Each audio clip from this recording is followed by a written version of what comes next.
রহমতুল্লাহি ওয়া বারাকাতুহু।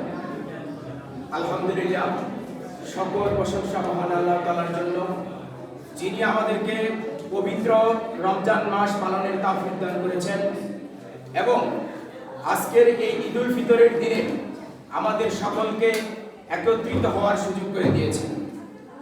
সম্মানিত মুসলিমবৃন্দ, রমজান মাস আমাদেরকে তাকওয়া অর্জনের এক অনন্য সুযোগ করে দিয়েছে।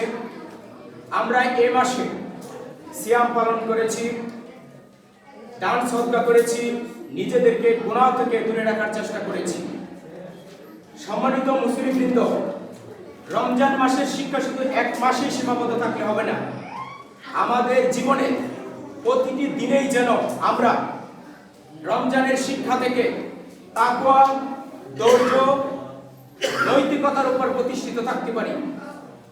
আজকের যে ঈদের আনন্দ সবার জন্য, আসুন আমরা হিংসা, বিদ্বেষ, বিভেদ ভুলে একে অপরকে ক্ষমা করে দেই, সমাজের মধ্যে ভ্রাতৃত্ব সৃষ্টি করি।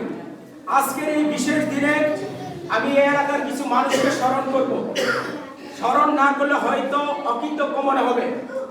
মরহুম আক্কাস আলী, মরহুম চাঁদ মিয়া ফকির, মরহুম আবুল বাশার মাস্টার, মরহুম হুমায়ুন কবির, মরহুম সিদ্দিক শেখ সহ আরো অনেকে মারা গেছে। ওনারা এই এলাকার মসজিদ এবং মাদ্রাসার জন্য, এলাকাবাসীর জন্য অক্লান্ত পরিশ্রম করেছেন। আমার আপনার নামের আগে যেদিন মরহুম শব্দ যুক্ত হবে, সেই শব্দটা যুক্ত হওয়ার আগে আমাদেরকেও সমাজের জন্য কাজ করতে হবে, মসজিদের জন্য কাজ করতে হবে। আমাদের অর্থ সম্পদ বড় বড় ডিগ্রি করে থাকবে, কিন্তু আমরা থাকবো না। আমাদের কর্মগুলো থেকে যাবে। আমাদের কর্ম যদি ভালো হয়, মানুষ মৃত্যুর পরে আমাদেরকে স্মরণীয় বরণীয় করে রাখবে।